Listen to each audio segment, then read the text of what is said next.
So this session is going to be super important as language shapes the lives of the people, right? So NLP says that we don't live the life which we say the reality. According to neuro-linguistic programming, we basically don't live the life which we call as reality. We live the reality which our language allows us to live, right? So that is going to be our session for today. And even if I talk about neuroscience also, if I talk about that, it also proves that the words fire the neural circuits in the brain. So people who bend reality with their words, you might have noticed some people, they talk in a way that almost bends their reality. Okay, in on daily basis, you might have listened to the people, they walk into the room and say something simple. For example, this is going to be another great day. Simple line. This is going to be another great day, and somehow it is observed that the day follows them. How the things are happening in their particular day, it starts to following them. RAS is our brain system, which we call as reticular activating system. If you want, you can note down reticular activation system. So while we say something, while whatever words he was saying that today is going to be a very good day, he was not predicting the future, he was sending a command to RAS, reticular activating system.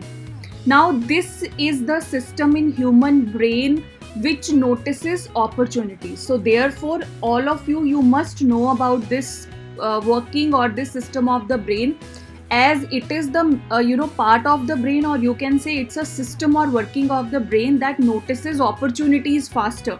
Okay, so your nervous system, it aligns to expectation that you set. Let's suppose I set an expectation that tomorrow it's going to be a very tiresome day, so my nervous system is going to literally align to what expectation I am setting for my day, right? So you might have heard about or seen many of the Hindi serials also, in which the elders of the Indian families, they used to say shubh shubh bolo, right? They say this line shubh shubh bolo. What is the meaning of shubh shubh bolo? Which means to say positive about something, right? So different cultures, different people, different places, different communities, but same neuroscience. Neuroscience is same, right? And in NLP, we call it as the linguistic priming. In NLP, we call it as linguistic. Linguistic relates to language, and the terminology given to this is linguistic priming, right? So whatever you say first sets the tone of your behavior. If someone wakes up and says, I have a third class life, if someone wakes up in the morning and says, I have a third class life, so their nervous system, that goes to the threat mode instantly, right? So what happens? Cortisol rises, creativity drops. These are some of the biological functionings. Whenever there is increase in the cortisol in the body, so what happens? Your creativity is going to drop down, your clarity is going to disappear. So therefore what happens? The negative statements, they activate the brain circuits which we call as danger circuits. Whenever you talk negatively about anything, it activates the danger circuits of the brain. So therefore, now you might have seen this also. There are people who wake up and announce, like breaking news headline, again my alarm rang, my life is just hell. Your alarm rang because you have set it. So we all, at times, maximum people, what they do is they start saying or getting angry at the alarm only. It rang again, my life is just hell, or my life is third class, or whatever. So therefore what happens? Life says yes, terrible mode is activated. So therefore whenever somebody says my life is hell, what he or she is doing, his brain is actually already filtering the day accordingly. So therefore your words are not only the reflections, your words are the instructions that you give to your inner self that how my outer should look like. Now, language does not describe the reality. This is very important thing. It selects it. Language is not describing your reality. Whenever in NLP we talk about deletion, we talk about distortion, we talk about generalization, let's suppose, language chooses which part of reality you keep and which you delete. So therefore, language does not describe reality. This is going to select your reality. This is going to select the reality of your life, right? So you might have heard about Jewish religion. It is one of the ancient religions and still practiced in many countries. So the ancient Jewish, there is a story that explains beautifully that two travelers, they saw the same village. Two travelers, they reached the same village and they saw the same village also. But what happened? They were two different worlds to them. For one, it was different. For other, it was different. Why? Because the internal language created two different emotional states, right? And these emotional states, let's suppose me and some other person is there, right? We have different perspectives, or let's suppose we have different outlook for something. So I have certain emotional state, the other person has certain different emotional state, right? And this emotional state, this internal language, it is going to create different perceptions. Therefore, multiple people, or if I say two people on same thing, they may have different opinions. Why they have different opinions? This is the logic to that. The different opinion is created due to different emotional states. When emotional states are different, perception is different. When perception is different, opinion is different. So everything of the human body, it is interlinked to one another. Now, I usually say also, the world does not come to you as one solid truth. Your words slice it and the different versions come. For example, whatever phone you use, automatic updates or manual updates, you get new iOS updates or new operating system updates in your phone, right? So it's not like you bought a new phone and all the updates will come instantly. Does it happen?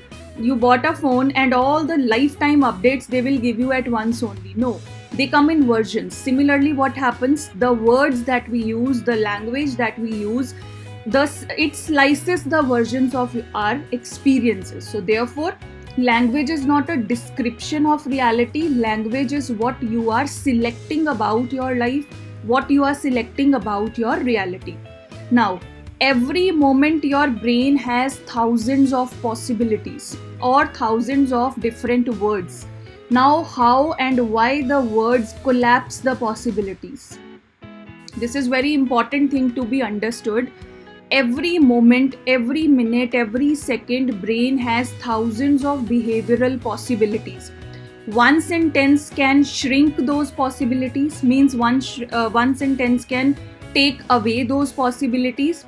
Let me give you one example. How many of you know about Thomas Edison? All of you, I think everybody knows. So Thomas Edison, he used to say, if let's suppose he used to say, I failed. How many times Thomas Edison failed before creating the bulb? Anybody knows? Yes, Sheetal? I think 1,000 times he said.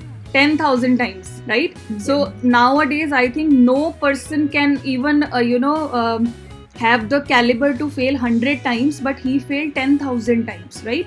So therefore, he kept his possibility alive. And in terms of NLP, I tell you, this is called presupposition control. In terms of NLP, this is called presupposition control. That is to keep the possibility alive, right? So your sentences, it carries the hidden assumptions. If you, let's suppose, say that I can't. Let's take simple example. If you say I can't, so you close the neurological loop that is in the brain. If you say there must be a way to do this, although it is difficult task, although it is time consuming, but if you say there must be a way to do it. Let's suppose in your workplace you face such situation, or you are given a lot of work which is huge, but if you say that I can't do it today, I can't do it in 1 week.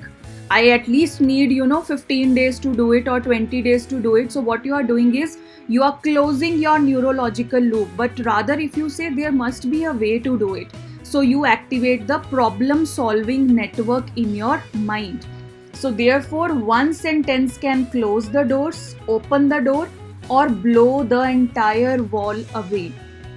Therefore, your words can either collapse the possibilities or they can help you move towards the possibilities. It depends on your solely on your linguistic choices. Linguistic means language choices or words choices that you say. Yeah, this is the same thing. I can't do this. Mind collapses the possibilities that I can't. And there must be a better way. Suddenly, the brain starts searching for better ways. The brain starts searching for the possibilities, right? Now, let us go to our first NLP tool. That is going to be the reality tunnel. Okay, let's first discuss about this. Now, here I would like to give you one example. Two boys look at the same maths question. There are two students who look at the same maths question, right? Now, one says this is difficult. Looking at the maths question, it is very common thing that you see kids speaking. One is going to say it's very difficult. The other one says this is interesting. Same question, different worlds. So your words built your reality tunnel. This is the tunnel of words that every human being, every person goes through. Nobody can, say that I don't go through this thing. Or tunnel is a hypothetical context that I have given. You may use the word path, you may use the word road or whatever. So every person goes through this reality path or reality tunnel because why? The words that you use to speak or explain something are going to create the reality of that type, right? But don't here misinterpret as something magic. It's not so. It is related to perspective. Linguistic positivity is always related to perspective, not something like that. If let's suppose I'm sitting here, I say okay, Sheetal start flying, so Sheetal will start flying. No, it's not going to happen. If let's suppose anybody says to anybody, okay, you are sitting here, suddenly go to London, it's not possible. So always the linguistic or the words or the language is always related to the perspective of seeing my life, perspective of tackling my professional work or day-to-day work or small aspects, how I look at them, what perspective I hold for that, right? So therefore always know this thing, that the reality tunnel which you create with your words is going to create, if not 100%, then minimum 70% of your life's experiences. You might have seen people, who always, in spite of having all the resources, they are always speaking negative about their life. Why? The simple reason to this is that they do not value what they have. So if you don't value what you have, so life is not going to give you another thing to add value to your perspective. The greatest neurological insight behind it, that's going to be very, very important, very, very effective also. See here, every word triggers a mental movie. Understand it carefully.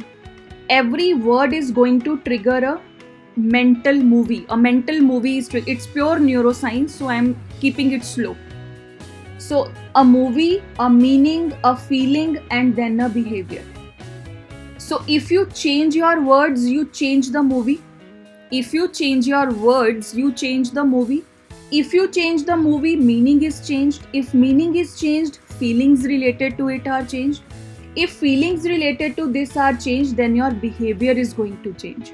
Then you will experience less burden, less monotony, or less negative perceptions about life. So always know that every word, it activates the brain's memory, which we call as the sensory cortex. Okay, it is the part of the brain. So it is activated and it creates the mental simulations. Mental simulations, again having this change. Just to simplify you, I have included this. That is a mental movie. We give it a meaning, associate a feeling, and accordingly we behave in different situations, right? Now, how and why movie culture was invented and it is still going on. Have you thought about that? How and why movie culture is going on in our country? Why? Because movies influence our psychology, right? So during you watch a movie, next time when you watch a movie, notice yourself, different parts of that movie, your breathing is going to be different, your tension in the muscles is going to be different. Like some movies are very much make you glued or make you just stand on your feet. They are so much full of suspense. What happens? Our muscles tension is increased or decreased, our breathing pattern, as well as in some of the movies, we start predicting the outcome that we want, that this should happen, otherwise this is the situation, maybe this be the outcome, maybe this be the outcome, maybe the murder is done by A, maybe the murder is done by B. We start predicting, right? So therefore words are not basically the sounds, they are a kind of cinema, and this internal words or internal language is going to create the outer cinema. Bad language is going to create the horror movies in your life. Good and empowered words are going to create heroic movies, right? Or positive movies or better outcomes. You say it, anything, right? Now let us go to our tool, which is the 3 quantum linguistic switches. This is going to be the NLP tool that we are going to discuss today. Now these switches are not related to any philosophy. It's not related to philosophy. They are the NLP linguistic patterns. In NLP, there are certain linguistic patterns which are used to rewire our thought process or rewire our cognitive frames, right? Okay. If let's suppose if I talk about sports person or athletes, they use them to enter into a flow. For athletes, for runners, for sports people, they need to enter into a pace, enter into a flow. If I talk about soldiers or army people, right? If I talk about soldiers or army people, what happens? They use these words to stay calm, because soldiers is something a kind of, a field which is very daring, which is always anger, high energy, like that. Okay. So even if we talk about monks who are sitting in meditation or maximum time they are meditating, they use them for their emotional regulation. So this is going to be very effective, and if in case you practice this is going to be very, very effective method. Switch number 1, that is from final statements to possibility questions. This is going to be our switch number 1. In cognitive psychology, final statements are considered as closure. If we talk about brain and if we try to know about human brain, if we directly go to the final statements, which means closure, mind stops searching the things, right? So therefore it activates the brain's exploration zone whenever you talk about the possibility questions. Now let's suppose there is a student who says, I am an average student and I think I will be scoring the same marks. It shuts down the learning system. But when let's suppose he asks himself that no doubt I am scoring average, but is there any way I can surprise myself? Is there any way I can just increase by 5% or increase by 10%? See the difference between two statements. I am an average student, I know my exams are done, same 55% will come. Brain shuts down. If let's suppose the student says this time I prepared well, so although I am getting 55%, but I think I'll be reaching to 60% this time. So what happens? The brain instantly reopens, right? Possibility questions are the neurological layers which when activated, they bring tremendous results. Now let's see an example. Now one statement is, I am bad at this. Real example I have taken. One person says, I am bad at this. Okay. Reality collapsed, done, over. I am bad at this, okay, khatam baat. Anything, you saying that you are bad at this, okay, fine. Now possibility question can be, how can I make it easy? Let's suppose, okay, you are not surgeons, I assume. Now let's suppose if you are given a bandage that you need to apply the Savlon and then bandage this wound. You will say I'm bad at this, and the person who is lying on the road needs the help urgently. Can you stand there and say I'm very bad at this? But rather you can say yourself, how can I make it easy? I'm not saying to do a surgery there. I'm asking to just bandage that person, to give him first aid, right? So what happens now? The brain searches for the answers. It is micro improvement frame, right? If let's suppose all of you attending the class, I say you next day tomorrow you have a competition with Akshay Kumar. He will also do 1 minute acting. You will also do 1 minute acting, or Deepika Padukone will do 1 minute acting, and the girls in the session, they will do. So it's something which you will say, how? It's not possible. So therefore, micro improvement frame is something which is practical, and there are different researches that call this effect as Kaizen effect, right? They call it as Kaizen effect. This is the name given to this effect, Kaizen, which means tiny progress. What is the meaning of Kaizen? Kaizen means tiny progress. So therefore, our human brain, or we are naturally wired that if we do small things successfully, we feel very happy and we are motivated. So therefore, our brain loves small wins. Very effective to use Kaizen effect in our lives. Possibility question shifts you from judgment mode or the closure mode to the growth mode.